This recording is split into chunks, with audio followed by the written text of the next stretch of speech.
It's so cold. Hi guys, it's Dani. So cold today. So cold. It's miserable. But enough about the weather. Since it is chilly, and sorry, had to get my mic a little closer there. Since it's so cold outside, I figure best thing to do to get cozy is to talk about books. And so that's what we're doing today. We're having a little interlude and we're talking about books. So I know it's like halfway through January, whatever, but I want to finish off my 2023 reading list with you guys. So I will link either somewhere up here or for sure down below the first half of the year, the books that I read. And this is the second half. So this is how I finished out July to December of 2023 with my reading. I've already started. I already have like a few already done for this month. I have been devouring books lately. And as per usual, my reading tastes are all over the place. I'm not a booktuber, a book talker, anything like that. So I might not be very good at it, but I just like to share it with you guys because I figure it'll give you a chance to look at some of these books and read them for yourself, or maybe put them on a do not read list because some of them are quite intense. I think just a few this time. I know last time was it was a lot. This time, not so much, but there's a few. So why don't we jump right in? I'm going to try to put them on the screen wherever it fits, so that you can see the name and the author, but everything is going to be down below, as well as links to any of the books that I'm talking about if you guys are interested in checking them out. Yeah. Okay, so let's go ahead and get started. So these are not in any particular order. I read from my library a lot, so I usually don't have physical books with me, but I will post them wherever I can fit them, right? But I read books from my library on my Kindle. I listen to audiobooks, so these are just like a mashup of everything in no particular order. So yeah, let's jump right in. So the first book is The Bayou. So The Bayou is by Ardan Powell. And I literally made a note to myself that said, must not be from Louisiana. Excuse me. I am still trying to get over some crud, which is why I haven't been anywhere lately. Anyway. The Bayou, the reason I say they must not be from Louisiana, and I don't know, maybe they are. Maybe just a different part. But like, when I heard about the Bayou, I got really excited. It had this like dark feel to it, you know, there was this like mysterious like man around. There were some crazy things happening. It had to do with like priest and these kids and just kind of trauma through this little town, basically. But the way that it was written, like, it was a good story. I enjoyed it. But I do find that being from here and I guess I'm always like, when something is from Louisiana, I look for my culture. I look for those little nuanced things. And I didn't really see that. And the way that some of the things were worded or written, I was like, they must not be from here. But we do have a great setting, you know, so I get it. There's a lot of people that are like that. But the Bayou was pretty good. Like I said, it had this like very dark kind of atmosphere to it, and it was quite enjoyable. I'd probably give it about 3 stars. 3 stars for that one. My next few, so I'm going to go through a few of these. I'm just going to kind of read them off. There are Cajun and Creole folktales. This one is exactly what it sounds like. But the thing that I enjoyed the most about this one is that it has the Cajun French and then the translation of English side by side. I thoroughly enjoyed that. Especially because there are some things that, you know, I have not heard said or like, I mean, in this case, read about, but like, it's like you can hear it in your head when you read the accompaniment in French.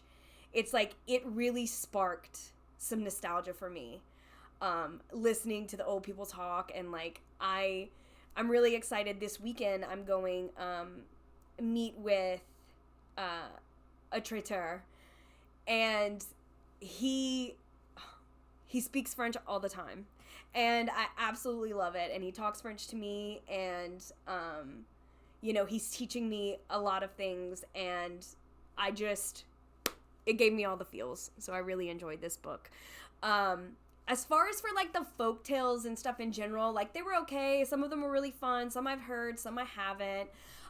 Some I heard tale about.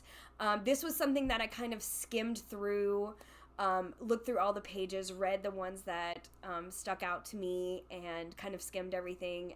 It was a really great read. It was a really fun book. So let's go on to the next one, which is The Cajuns, an Americanization of a People. This, I don't have the author. Yikes. The author of this one is Shane K. Bernard. This book, gosh. This book was a lot. Like, I'm not gonna lie to y'all. As someone who has rapidly watched the decline from when I was young to where our culture is now, this book gave me so many feels. Like, I was genuinely, and I still am, upset and just pissed and like hurt and weepy. Like, y'all, it was a lot. It was a lot to read. And it's not that it's like this like big horrible thing, but like you watch your culture dying and you see where it started and what was said and what happened and where the pain is. And this goes for all peoples, right? Not just Cajun people, but for me, this book was about the Cajuns and about, like, it affects me and affects my culture in the same way that I'm sure there are so many others out there that people feel the same way about. But it was really a really big eye-opener. And it taught me so much about, you know, the past and where we came from and where we are and what happened and why we're in the state that we're in right now. So it was frustrating, it was upsetting, but it was well worth a read. So I would definitely give it 4 stars for sure. And my last little Cajun thing that I read was Cajun Country. Now this is by Barry Jean Ocelot, or Barry Jean. I don't know how he says his name. But he was around a lot. He did a lot of stuff in the 90s. Like, his name was everywhere. He really was a big proponent of Cajun culture and, you know, kind of holding on to that and spreading the word and getting the, you know, I don't know, getting it all out there, right? Like, I remember him being on the news and all kinds of stuff. But I read over Cajun Country, which was so much fun. It goes over a lot of, like, different quirks and lifestyles and holidays and traditions, and it was a lot of fun to read. There was actually, it totally stuck out in my head because there was this little, I guess like a nursery rhyme in this book, and I had never heard the whole thing, or if I did, I didn't remember. But my grandparents used to say this thing, especially when playing with children, this little rhyme that went at the very end, pan pi pororon, or something like that, right? And it had it in there. It had it in there with, like, the whole thing for it, and it was, like, it made my whole day, honestly. It made my whole day, so it was really fun. So I did read that. Now, I did go through a couple more that was, like, Acadiana, a book about Acadiana, which is, like, the portion of Louisiana that I'm from. Something about the Tesh, which is, again, not far from here. The Tesh is a bayou, but it goes through a couple of different cities, and so I read a book about that. Like, I read through those. I didn't, like, fully dive into them, but I kind of looked through. I was, like, looking for certain things in some of my research that I was doing. So there were a few others that I read, but I didn't, like, mark them down because I kind of flipped through them. You know what I mean? And, like, kind of gathered what I needed and then let them go. But now, let's get into some fiction and some fun stuff. So, The Sundown Motel. This is by Simone St. James. I didn't know what to quite expect. I did get a lot of recommendations from TikTok. So, while I'm not on TikTok a whole bunch, it's not somewhere that I spend a lot of time. And I try to limit myself, especially this year. I'm limiting a lot of my phone use, but I love to pop on and get book recommendations and art things and food, stuff like that. So I did find this one on a recommendation from TikTok. And so I was like, oh, it sounds pretty cool, so I'm going to try it. It was really good. So we're seeing this motel, but we are kind of in the middle of this mystery. It's kind of ghost-centric. There's been a disappearance. We see present time as well as, I want to say it's like 30 years in the past. Don't quote me on that. But we get those two perspectives. And I find that a lot of the books that I've read had those like different perspectives in it, like different time frames and stuff. But this one was a really good one. It had a great ending. I'm trying to remember if I like figured it out. It's been a hot minute since I read it, but all in all, I really enjoyed the book. I would definitely give it 3.5 stars for this one. Well worth the read. Up next, His and Hers. So this was another back and forth, right? We get his perspective, we get her perspective, and we're kind of trying to figure some stuff out. Again, we're looking at, I don't want to say like a procedural kind of thing, but it is, I'm trying to think if they were like police officers or detectives, or one or the other. Y'all, it's been a while, but I know there's this, obviously this kind of back and forth, and you're watching this story unfold. There's these two people kind of putting in their perspectives and trying to figure out what's going on. Nothing stuck out in particular, obviously, but I just know I enjoyed it. I read this one, I listened to this one actually, and I think I listened to this one in like a day, maybe a day and a half. So it was a very quick listen, and it was enjoyable. So there's that. Okay, so up next is A Certain Hunger. This is by Chelsea G. Summers. Okay. So for it being so, obviously with A Certain Hunger, if you can't guess, it has to do with cannibalism. And with a story like that, you would think it would be amazing. But it was quite monotonous. Like, I got through it. I read it. It was fine. But, like, because of the, I guess the nonchalance at which our narrator talks about these things sometimes makes it feel super mundane. And it's like, you don't really like her? I mean, I didn't really care for her. I was like, I don't really want to hear her talk. I don't, like, I just didn't care for her. But maybe that was the whole point. It really gave me Devil Wears Prada vibes, in the sense that we're in this world of food critics, right? So she's a food critic. And, you know, she's trying all these, you know, things, and so she's got this perspective, and this is like this higher taste, higher in taste, and you know, things like that. So like, I don't know, it wasn't a character that I even felt remotely relatable. And so when she started, which I'm not going to give everything away, but when she started going into the more taboo things that went on in this book, it just didn't have the impact that I feel like another type of character would have brought to it. Not bad, but I don't think it was for me. Maybe I just didn't enjoy it. It's just one of those things. So for me, this one was a 2, but that doesn't speak to the writing or anything like that.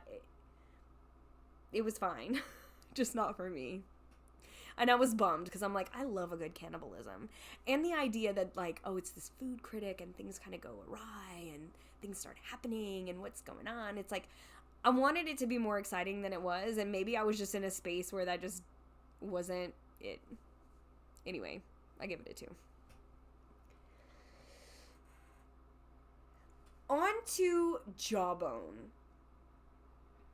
This was a good one. Probably a 4-star. I wouldn't say it's amazing, but I really liked the voice.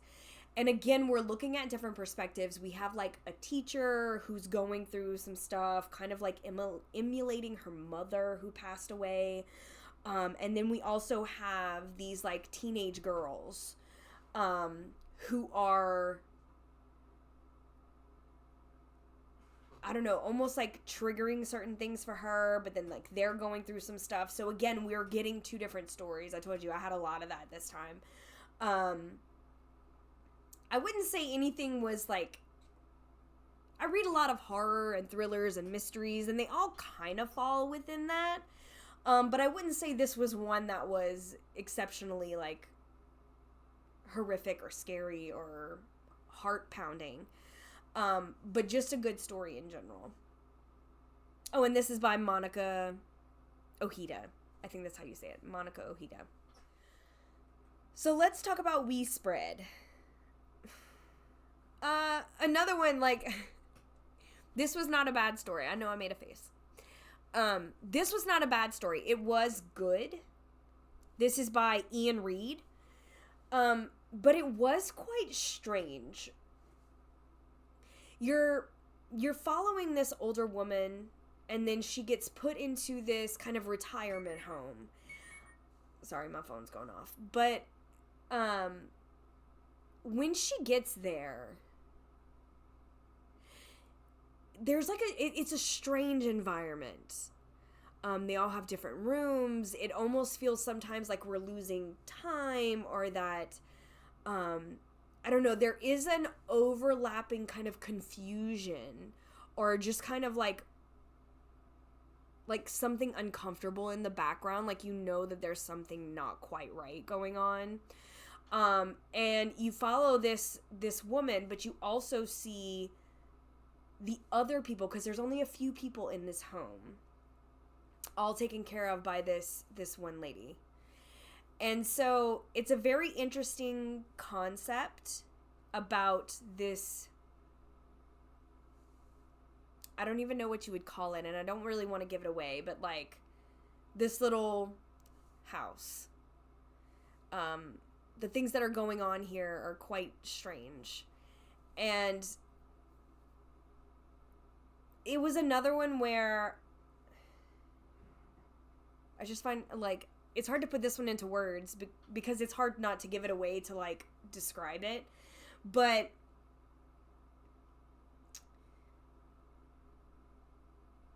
it was worth the read. I enjoyed it, but it wasn't my favorite. I still felt like something was lacking, or like I was unsatisfied by the story. But it was still a good read, and I don't regret reading it, so I would give it a solid 3. Okay, so The Sanatorium. This is by Sarah Pearse. This genuinely was a fun read, because it brought back, like, old school mystery vibes. Like, we were in this hotel right? So we're in this hotel setting, which was a sanatorium, hence the name. But, like, there are people missing and winding up dead, or, you know, secrets are hidden, and there are goings on in this hotel, in this new opening. And we have a detective who is on a leave of absence. I want to say it's her brother and his wife who kind of invited her there. And yeah, it's like old school mystery feels. Like, the best way I can describe it is like, it's like, I want to say like Murder on the Orient Express, but like, I don't want to hype it up that much, you know, like, but it had those kind of old feels, like a whodunit kind of thing. Something that would have been fun to see on like a mystery theater, you know. That's how I would describe this book. I would definitely give this one a 4 because it was enjoyable for me. I just like enjoyed it. So this one here, Southern Cunning, it's a long name, but basically Southern Cunning. This is by Aaron Oberon. This was a good read. A lot of the stuff at the beginning of this book is very similar in some of the belief structures, in some of the traditions, in some of the things that Aaron talks about.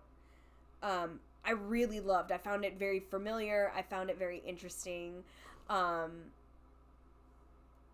Then about, I would say like midway towards the end of the book, it went into more of like conjuring aspects. And conjuring is not something that I am uber familiar with, nor is it something that I really practice in that way. So that's where it kind of deviated. I did go through it. I read it. Those kind of things, it's like, I thought it might have been really fun and like kind of referencey and things like that. And I think it would be for those who practice that kind of conjuring aspect. I found it was smart. It was really well done as far as I'm concerned, because I don't know, like I said, I don't know a whole lot about it. So I can't be like, oh, he's like an expert on this. Like, I can't speak to that, but I can tell you it was an interesting read. I thoroughly enjoyed it. A lot of good information. I loved listening to, the Southern folk magic, witchery, witchcraft, however you want to call it. It was really good. It really drove me. It excited me. So I would give this one a 3.5. Okay, let's talk about a couple of extreme horror kind of stuff. So The Exorcist House by Nick Roberts. This was good. I didn't know what to expect. I get a lot of the like 99-cent, like I'll peruse those kind of like 99-cent Kindle reads in the horror section, or again I'll see somebody talking about them on TikTok. It's a great place to find those kind of hidden indie horror books, which are so fun to read, honestly. A lot of them are quite small, so they're easy reads a day, if even, like some of them I read in a night. And I love those because it's like a complete story packaged up tight, and I don't know, it's a fun night, right? With just some extreme horror for me. So The Exorcist House, I always worry when I go into like Exorcist things because everything feels a little cheapened sometimes, but this one was a different take on it. So we do see the exorcist who owns this home. But then we see a family who comes in and buys this home and starts to live in there. Because they're from the city, so they were kind of back and forth for a while. They wanted to move out to a country, even if it was for a little while, to flip the house or to do whatever. And they heard rumors about that this was the exorcist's house, right? So someone who was an exorcist. But there are strange happenings around the house, and things grow more and more intense. there are parts in here that feel like a fever dream. If I'm being honest, you're like, wait, is this like really is this is this happening, or are they hallucinating? Like, what? Really good kind of body horror in it. Really, I liked the imagery that was brought up in this one, and I didn't find it super cheesy. Whereas, like, sometimes extreme horror, like, some of the fun is the extreme cheesiness, because it's like, let me be as gross as possible, and, like, sometimes it's just laughable. But this one didn't really feel like that, or if it did, it was very small because it didn't stick in my head. I would give this one a 3.5, which is kind of where I put my good solid, like, I liked reading this book. So this was a good one. The next one, Home Invader Extreme Horror by C over here. This I found incredibly predictable in many ways. It was very early on that I kind of figured out what was going on. But we do have great horror vibes. Now, it says extreme horror. I wouldn't go there's extreme body horror in here. This is body horror heavy. So, gore is there. If you have a problem with that, this definitely isn't for you. I still liked the story. Even though I, like, knew what was going on, like, I still wanted to know what was going to happen. Because it was kind of extreme. I take it back. I was like, I feel like extreme horror is a lot to say for that. But, I mean, some of the things were kind of out. But it was one of those where it's like, come on. That's so much. But I liked it. I did like it. And so, if you like the kind of, like, strangers, funny games, if y'all know those horror movies, if you like things like that, again, home invasion kind of idea, if you like things like that and you're really into, like, horror, this is one for you. Honestly, this is one for you. Check your triggers on anything. I mean, I don't bother because I'm not, I don't want to be spoiled. I'm gonna dive in it. If it's depraved, I'm gonna read it probably, if I'm being honest. So, there's that. Then there was Hotel. So, I added this in here because I still have it, but I didn't finish it.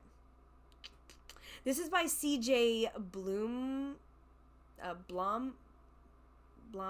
I'm not really sure how to say it, but I'm sure it's still up on, or wherever it's out, over here on the screen. So there, obviously we're in a hotel. I would call it more of like a motel vibe is what it feels like to me. But we're at this hotel.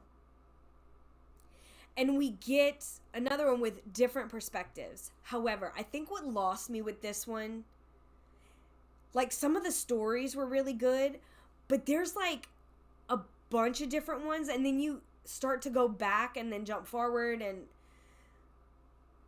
the way that it's broken up, it made me, instead of, like, wanting to figure out, like, continuing on with everyone's story, I was just like, can you pick one and just stick with it? Like, I don't know why the backwards and forwards and, like, all the different people that are coming to this hotel, it's kind of like, there's supposed to be some kind of scariness. I didn't get to that part. I didn't get to that part just yet, I guess. But it's kind of like one of those stories where you have a group of people that somehow kind of converge upon the same place, and you're finding out about everybody. But I don't know, it just felt like too many. I lost track of who we were talking about, and when we would get to a chapter where it was like back to that same person, I was like, wait, what happened? Because there was like too much. It's like we almost got too much all at once. And so I stopped reading it because I was just like, I'm not enjoying myself. I'm just not. It might be one that I'll pick back up. It's on my Kindle. So it might be one that I pick back up in the future. So I did want to mention it. That way I can come back and be like, hey, I finished it. Or, hey, I never did. I don't know. Another one that I did not finish, but I did want to mention because everybody was talking about, well, I mean, I say everybody. A lot of the people that I saw on TikTok were talking about it, and that is The Salt Grows Heavy by Cassandra Caw. I barely stepped into this book. And I was like, I'm just not into it. So I don't know if I just wasn't in a space to start reading it, or I wasn't in a space for that at that particular time. But I don't know if I made it past the first chapter. If I did, it wasn't that much further. It just did not catch me, and like it was a strange like voice that we start off with, and it was like a very, I don't know, weird imagery at the beginning, or kind of like a little unsettling. So I was like, I thought it was going to be really good, but I just wasn't, it didn't do it for me. Like I said, I didn't get my toe in. I don't know if this is one I'm going to try again. Everything that I heard people talking, like about the story and stuff like that, it sounds really interesting to me. But, I don't know, maybe wrong place, wrong time. So this is one that I've seen a lot of hype about. So I wanted to share it with you guys, but I did not get far. So if anyone has read this, let me know your thoughts. You know, I don't know. You guys know my taste. If you watch my channel, you know my taste for the most part. Although it still goes out of these boundaries. But let me know what you think. Okay? Let me know. Okay, this next one, I'm about to hype up. This is The Change. This is by Kirsten Miller. I loved this book. I loved it. Oh, so we're seeing the change, as in like the womanly change, right? Going into our crone stage, if you will. Y'all, the magic, the power, the gumption of these ladies, and we have like this like murder mystery in the mix. We have these special powers. We have this witchy vibe. Y'all, it was chef's kiss. So me and my therapist talk a lot about books and stuff like that, because we have a lot of the same like kind of favorites. Like if she comes and gets me, like when I go, she'll be like, what are you reading? Because I always bring my books with me. And so we talk about it a lot, and she had read it, and she was like, you will love this. I'm telling you. I was like, okay. So I like wrote it down immediately. I went and grabbed it. Y'all, it felt so empowering. Like I rooted for these characters, and I loved every minute of it. So I know that's a lot of hype, but damn, this is a good book. 10 out of 10 recommend, 5-star. Yes. But I kind of feel that way about the next one too. Maybe not I was gonna say maybe not a 5-star, maybe a 4-star for this next one. But this is The Beauty. This is by Aliya Whiteley? Aliya Whiteley? I hope I'm saying that right. Ooh, I loved this. Okay, so this was a recommendation from someone, and I love recommendations. This was everything I wanted. The Beauty, as you can see, or wherever this fits, probably over here. As you can see, mushrooms do play a part in The Beauty. And at first I was thinking, oh, is this gonna be like American Gothic vibes, What Moves the Dead vibes, like, I was here for it, but it went in a totally different direction, and I was obsessed. I devoured this book. It gave me moments where I'm like, oh, what just happened? Y'all, it's so good. So, basic rundown, because anything will give it away. This is one where you just gotta read, right? But basically, in Sleeping Beauty's vibes, like the Stephen King book, it's Stephen King and his son wrote it. I can't remember his name right now, but I read it last year or whenever. Oh, that was a couple of years ago. Regardless, same vibe, as in like there's something that happened to all the women of the town, and so the men are left, and there are these weird mushrooms that grow on the graves of the women, and something happens, and the beauty come, and people start to change. That's all I'm gonna say. It was shocking in some places. It gives you imagery that does not leave you. I can still replay sections of this book in my head because it was so vivid. Like, I saw it. It's in here. It'll never go away. Read it. Okay. Next up is Seed.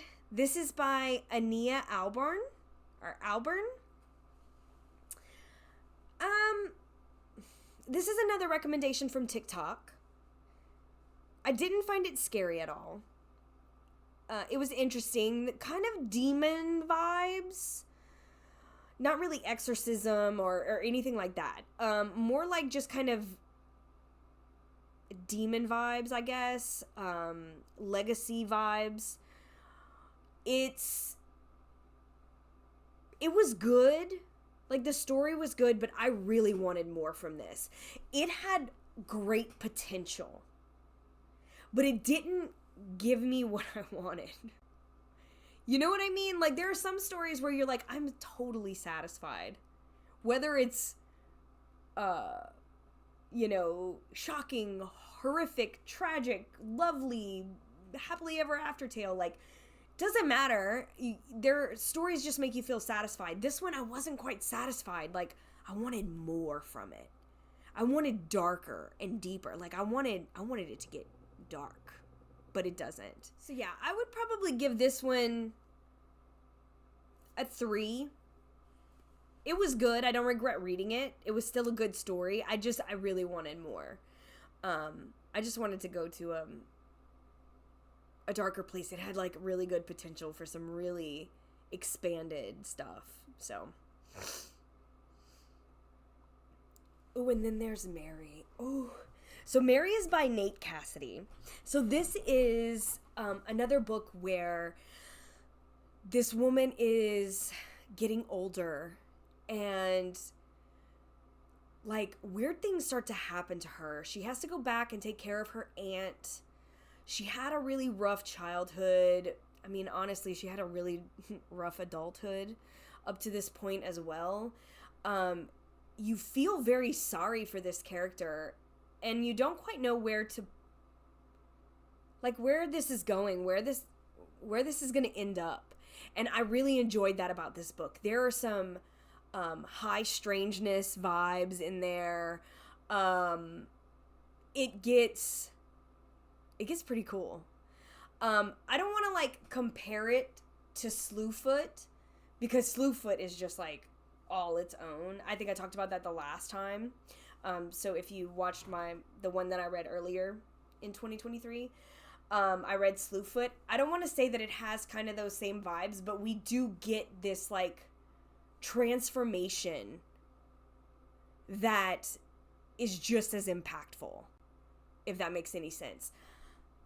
another one where if you like something, like, dark, just in general, kind of, I don't want to say fantasy, like, I don't want to give, like, the wrong impression, but, like, fantastical things, I don't know. It's hard to describe, but it was a very interesting read. Really well written, really good pace, really good imagery. I would give this one a 5. I had a few 5s because this next book got me just as excited as The Diary of Jane Lawrence, The Death of Jane Lawrence, which I talked about, which I read earlier this year. I talked about in my other one.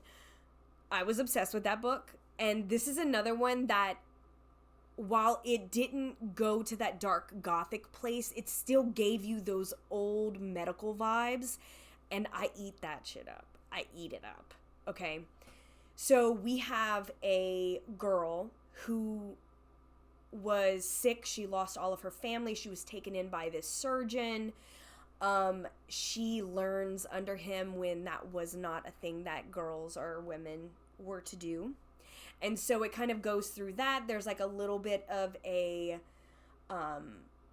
romance that brews because we have a doctor that comes in that finds out about her, and I wouldn't say it's like a revolutionary story. It's got its trope. It's got its plot that we're all familiar with. But it is told really well, and it's exciting. It kept me captivated. I wanted to know more about her. Now, there is a second book, The Surgeon's Daughter, I believe it's called. Again, this is Audrey Blake.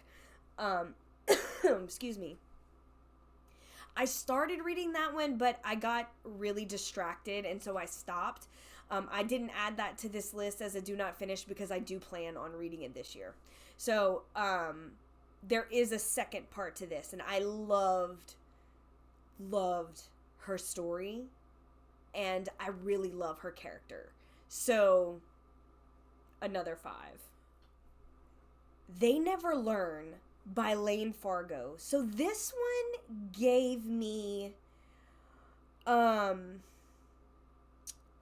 gosh, is it called The Maidens? I read this like last year, probably, like 2022, maybe 2021.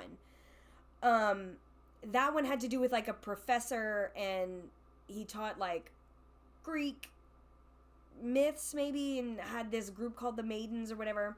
It doesn't follow that same story, but it made me think of that story because we have this person. This is a revenge story though, like totally opposite, but it has those vibes as in like we're in the college setting. We have different perspectives, like a professor, a student, and then we also have the past. So we have a lot going on. But it's that collegiate feel, I guess. It put me in the same space. But this is a revenge story in a way that I don't think I've ever read one told quite like this.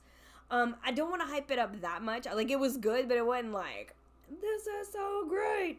But it was good. So, like, I'm not going to super hype it, but I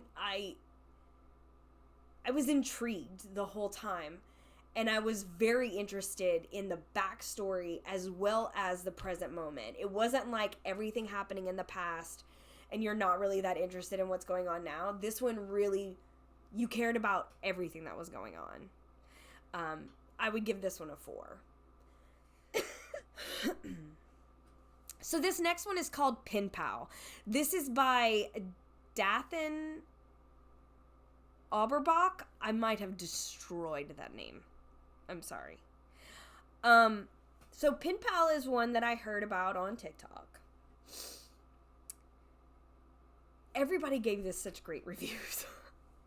They were like, it's scary, and like it leaves you on the edge of your seat, and like you're constantly worrying and wondering, and like you want to look outside your window. Like, I was hyped for this shit, right? Like, I was like, what? No, I was really let down. I was let down. Like, I don't know still if I really enjoyed this book at all. I didn't find it scary. I mean, like, maybe if you would sit with it. Okay, so I kind of felt like this when I read Tender is the Flesh. Because people had, like, for some people, certain things are horrific. And so you never know where you lie until you read something like that. If it, like, appalls you or frightens you or makes your heart race, right? I'm constantly looking for that because I find it harder and harder nowadays. I don't think that's a bad thing. I think it's because I read so much. But that leaves me looking for new stuff, you know? Like, I'm constantly seeking, and I like the seeking. Even though I might not find it, I still enjoy the search. So I don't want to, like, I don't want that to sound like a negative thing. But anyway, I don't know. Basic line through the story is that this guy has a stalker. You figure out what happened throughout the years with this stalker as the narrator does, basically. I didn't care for the style of writing, I will say that. How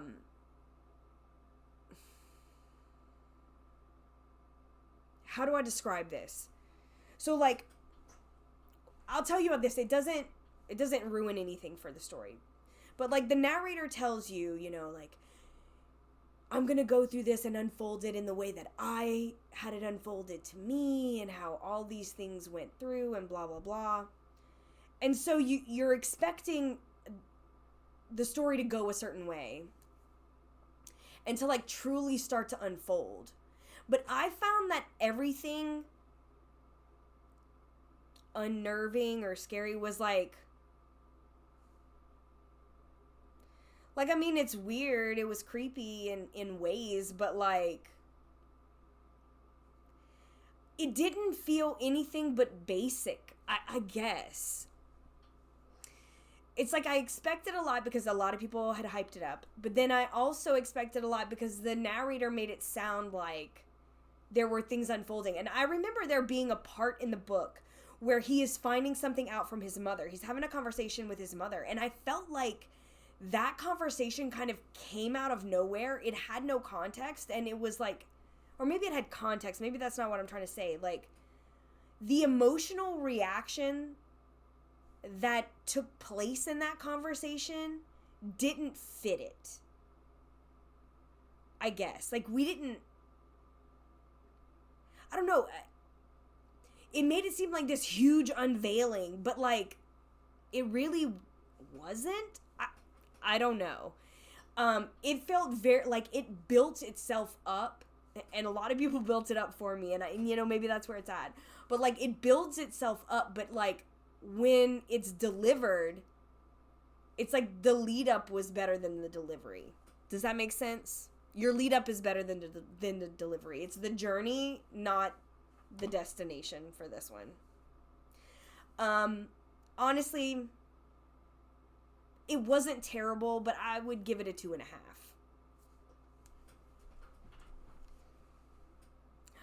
So, I read some Stephen King. I usually do.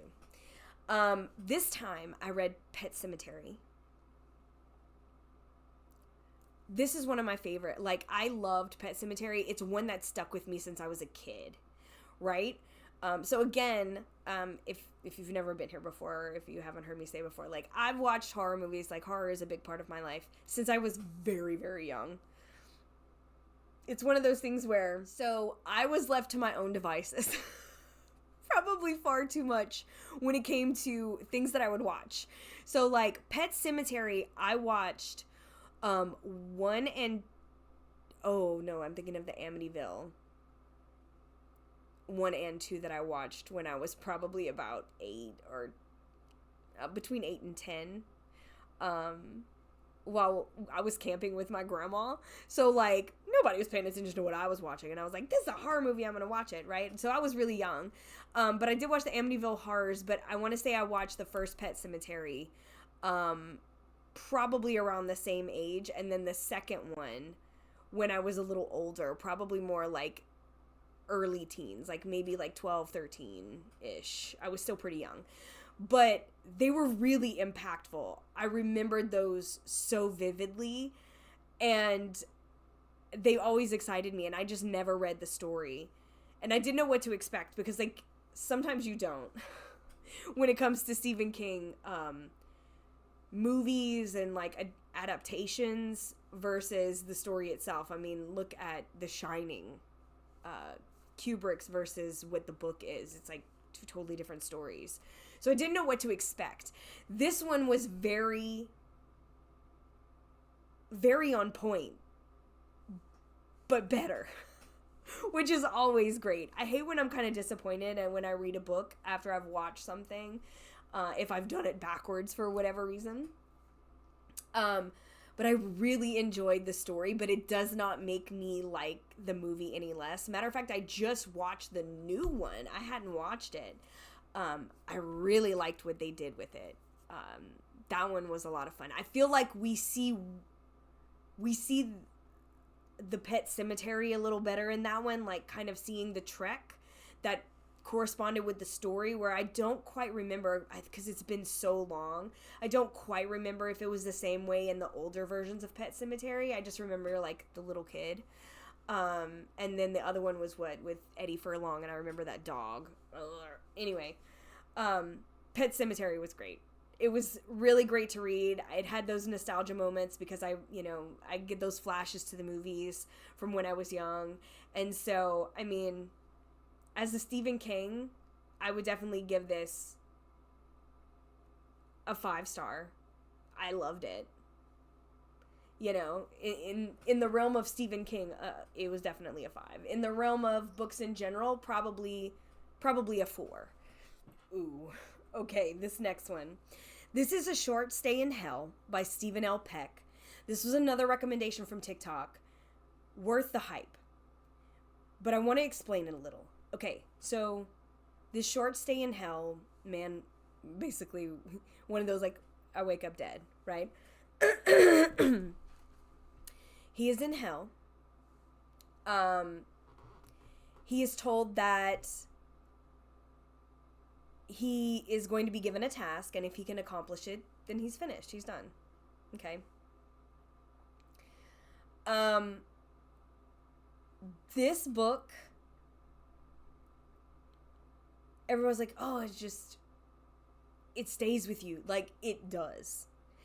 Reading through it, like, I read it. It was great. It was like, you know, my mind just started, like, expanding, like, oh my gosh, because, like, we see it really shows you, or it tries to show you, even though it's like you feel like you can't grasp the enormity of eternity, right? This was more impactful sitting down thinking about it after you read it than when you're reading it, if that makes sense. This had an aftershock. This one had an aftershock. This one I would give a 4-star. Really well done. Really stays with you. That was a good one. Oh, and then another Stephen King. Okay, so we have Holly. So I love the Bill Hodges trilogy. So that is Stephen King's Mr. Mercedes, Finders Keepers, and End of Watch. So Holly is a character from that story. Now, I was talking with my brother because I read it and I loved it. I actually listened to it because I loved the guy who read the Bill Hodges series. Loved his performance. By far, I would say my top rated performance in an audiobook. I don't know why. I just love the way that he read it. And so I really wanted to hear that again, but of course they chose someone else, a woman, to do Holly's book because this is about Holly. We're with Holly. But it did not disappoint. She did a really great job. It still felt like Holly, you know? And I was talking with my brother about this because he listens to a lot of books. And he's always asking me what I'm reading. And I was telling him about Holly, and he was like, well, I saw that it was coming out, but like I knew there was something I had to read. I was like, oh, it was the trilogy, which he has on his list to read. But he was like, no, there was something that went before that. And I was like, are you sure? I don't think so. I mean, I would have known, you know? Well, apparently I didn't. So there are 2 other books. I glanced at them. I don't remember what the first one's name. I think the second one is called It Bleeds. It's like got a black hat on the cover. That I believe has a story about Holly in it. So I think I have to go back and read those 2, but it did not hinder me from diving right into this story and picking up where I left off from the trilogy. So I will say that. You don't need those other 2 books to thoroughly enjoy Holly, because I didn't know about it until afterwards, and everything made sense to me. This was a really great story. It definitely ended in a way that I did not expect from Stephen King, and from what happened in the Brady situation of Mr. Mercedes and the supernatural route that it took there, and the differences between that and what Holly is dealing with. Very interesting. I give this one a 5 out of 5. I'm telling you guys, I had a bunch of books this year that I read that I loved. I absolutely loved.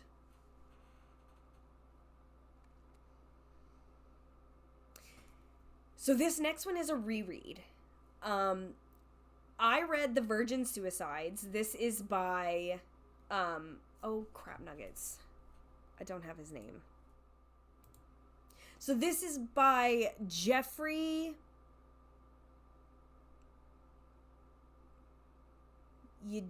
Eugene, I don't know how to pronounce it. I'm sorry. It's there. And down there. So I read this book when I was a teenager. And I remember it being so beautiful.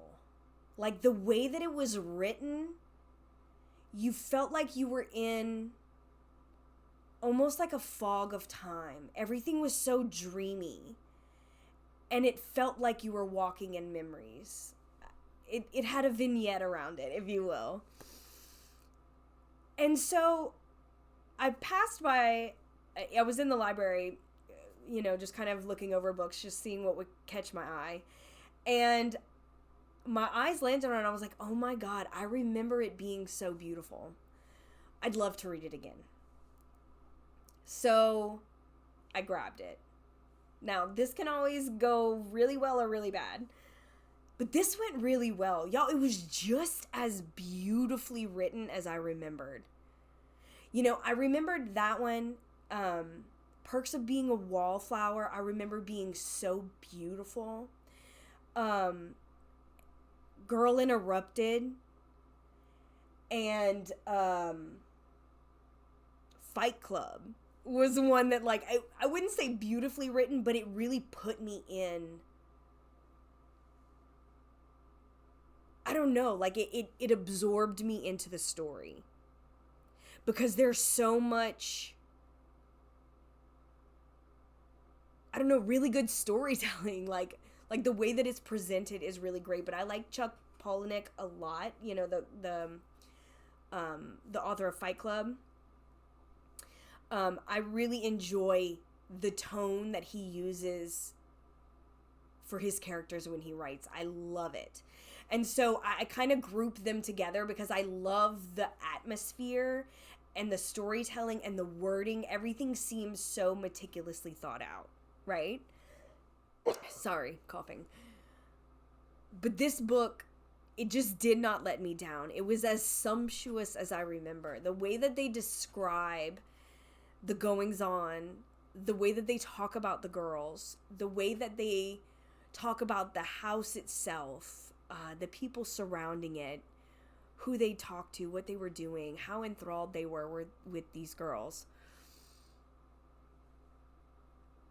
I'm so glad that I reread this book.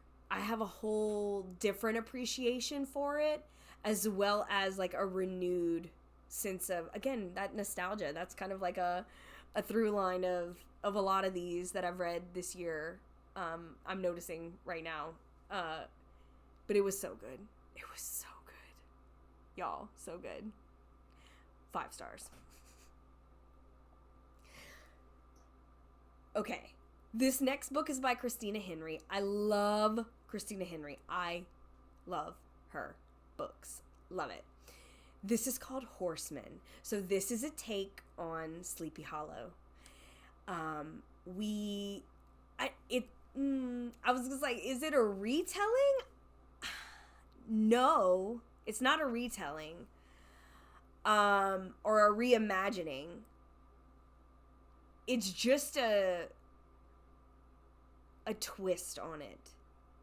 But we see and hear from our favorite characters. It's got a very fall vibe, you know, like it gets those like autonomous feelings stirred, because it's still kind of moody in its own way. Very interesting story. I like the way it unfolded. It was enjoyable to read. There were some like just creepy parts, and I loved it. Christina Henry does that really well. She does unsettled very well. It's like, I'm not quite scared, but I am unsettled. Like, there's a... She does that very well. Lost Boy, my favorite book she's ever written. If that's a retelling, a new tale of Peter Pan, Captain Hook kind of story. Oh, so good. But that one has this, there's an unease over that whole story. And while this one doesn't have that same kind of unease, she does it in a different way. There is still something unsettled and curious. She really sparks that. So this is a phenomenal book. 4 stars. Okay, so The Lost Village. This is by Camilla Stinn. This is a tale set in Sweden. Someone who has a tie to this little town where it's like everyone kind of up and disappeared. There's a lot of mystery surrounding it. Her family was tied to this, and she wants to create a documentary, and so she's trying to go get footage from within the town with some friends and colleagues to do a Kickstarter, basically. And once they get there, we kind of learn, this is another one where we see what's happening in the past, so then, and then what's happening in the town now. So like what's happening in the town in the past, what's happening now. There are ties to people in both stories. They tie together, as well as the group kind of ties together in some ways. And there's a weird,